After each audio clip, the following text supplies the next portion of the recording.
Hello everybody and welcome to this screencast on how to approach paper 2. This is part 2 of the screencast, so make sure that you've seen part 1 first.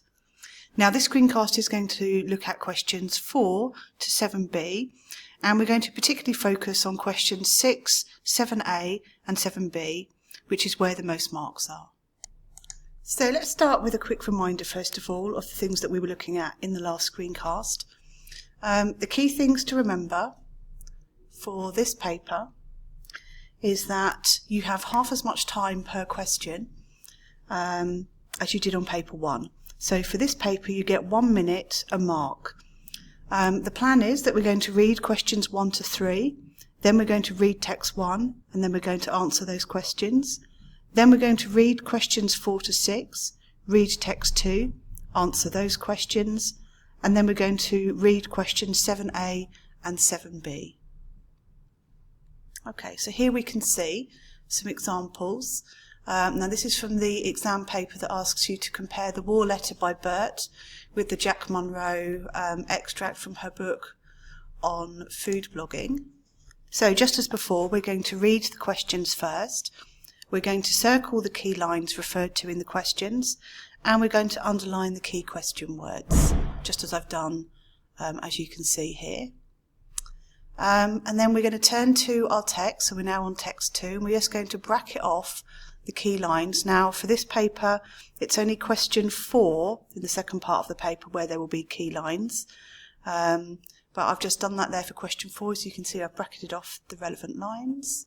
Once you've done that, you would then read text 2, and then we're in a position to start answering questions 4 and 5. Now we're going to skim through these ones quite quickly. They're only worth 1 mark each.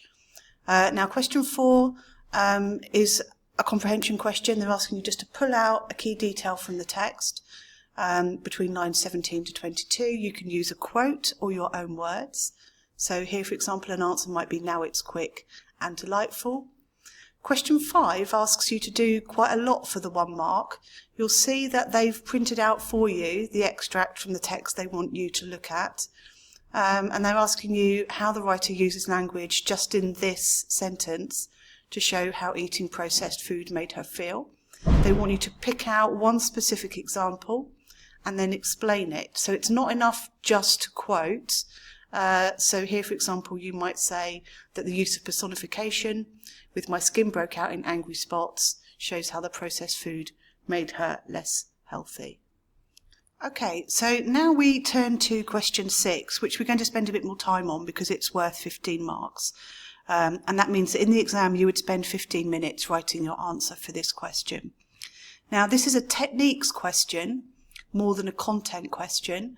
And the clue here is in the use of the word how in the question. How does the writer show how others are affected by her experience? So we are being asked to look here at the techniques that Jack Monroe uses to present how others are affected and to comment on how effective they are. So what sort of techniques might you look out for to help you answer any question 6? We're going to have a list coming up here. Here we are. So these are the things to look out for in the text that you're writing about for question 6 that could give you starting points to write about the techniques being used. You might want to pause the screencast now if you want to read this in more detail. So which points might we include for this particular extract, the Jack Monroe extract? Well, we might talk about the use of comparison. So she uses the before and after scenario by comparing how her son goes from being miserable to happy and healthy. We could talk about the use of her description when she tells us how her friends respond to her dinner parties. And we could talk about her use of anecdote, so the way that she specifically mentions how people emailed and contacted her to let her know how much impact she was having on their lives. Now remember that the word evaluate is in this question, so we need to try and include some evaluative language when delivering our points. Now here you can see the original points that I referred to on the previous slide, and we can see how easily we can turn these into evaluative points through using, in this case, the word effectively. So the writer uses comparison effectively when she tells us that her son went from being constantly hungry to healthier and happier. The use of the word good is an evaluative judgment. And the use of the word successfully also makes it clear that you're making a judgment that you think that she is using anecdote well. So the key thing here to try and hit the evaluative point is to include some evaluative language in your points before you move on to your evidence and your analysis, just like we did in the equivalent question on paper 1. Right, let's move now to questions 7a and 7b. Now 7a is always going to ask you about the similarities between the two texts. It's going to ask you to focus more on content than on technique, and it's worth 6 marks, so you're only going to spend 6 minutes on it, but even so you're going to try and write equally about each text. Here we can see the question 7a for this text, and you can see that the question itself is highlighted for you in the middle there. The key thing then is to come up with 2 or 3 similarities between both texts, and you might notice that above the highlighted part here, they're actually giving you one here that you could use to start yourself off with if you wanted to. So they're reminding you that both texts show people taking care of others. Now that's one similarity between the two texts, but it's not the only similarity between the two texts. Okay, so the 2 or 3 similarities that you come up with will each be a topic sentence, and you're going to follow that topic sentence up with evidence and some brief analysis. Now I emphasise the brief here. These paragraphs are likely to be shorter than the paragraphs that you write for a 14 or 15 mark answer, purely because you just don't have the time to write in detail. So more important to nail a couple, 2 or 3 similarities with a little bit of quotation to back it up, and then move on quickly to the next point for this question. Now we can see here in the mark scheme the kinds of comments that students might make when comparing the two texts in terms of similarities.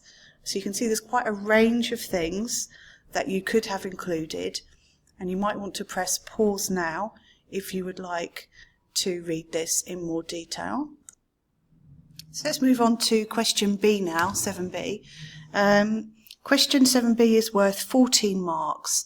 Now this time the question word is compare, which means that we can look for differences as well as similarities in the question.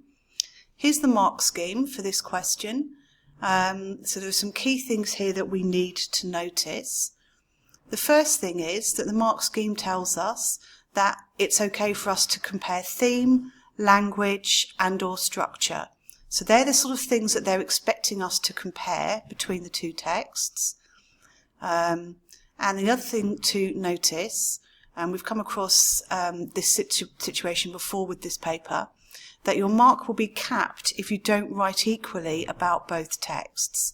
So the mark scheme makes it clear, you can see up here at the bottom of level 2, that you can't get above the top of level 2, so that's 5 marks, if you're only really writing about one text in detail. So let's talk next about how to approach question 7b. Now the first thing that we're suggesting is that you make your topic sentences comparative. So there's an example here of a topic sentence that you might use to start off your writing for this question. Both writers present the changes they are experiencing as challenging. Now the next step is to follow that topic sentence with a P paragraph about one of the texts. Here's an example. So we have the topic sentence again at the top. Both writers present the changes they are experiencing as challenging. And then you can see that we have then the rest of the paragraph about text 1. The point is in purple, the evidence is in red, and the analysis is in green. And then, having done that, we're going to start a new paragraph about the second text, but we're going to start it with a comparative word or phrase. So here's the original paragraph again. We have the original topic sentence. We have the rest of the paragraph, a fully developed P about text 1. And then we start the next paragraph with a comparative word or phrase. Here I've chosen similarly. And then we have a P paragraph about Jack Monroe that relates to this topic sentence. And again, I've colour-coded it in the usual way. So purple is the point, red is the evidence, and green is the analysis. And you might want to press pause now if you think that you would need to read this in a bit more detail. So it's quite a simple structure, isn't it, that we're suggesting that you use. Paragraph 1, topic sentence that compares both writers, followed by a P about writer 1. Paragraph 2, a linking word or phrase, followed by a P paragraph about writer 2. So here's another comparative topic sentence that we could use in relation to this question for this exam paper. And if you wanted to, you could press pause on the screencast now, write the sentence down, and have a go at completing the paragraph for text 1, and then starting a new paragraph for text 2. So press pause if that's what you're going to do. Here's an example of what that point could become in relation to 2 developed paragraphs. So we have, again, the point in purple, the evidence in red, and the analysis in green. You might want to press pause now to read that properly. So, we're coming to the end of this screencast now. Let's just remind ourselves of some of the key things that we need to focus on.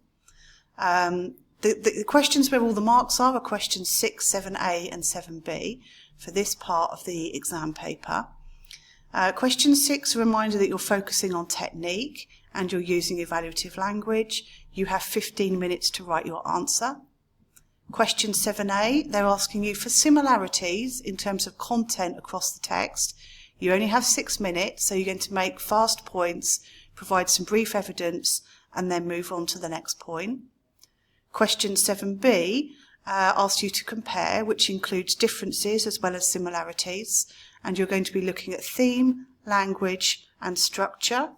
And you're going to use the model that we've just been looking at to help you structure that so that you're balancing your answer between both texts. Okay, so that's the end of this screencast. Good luck.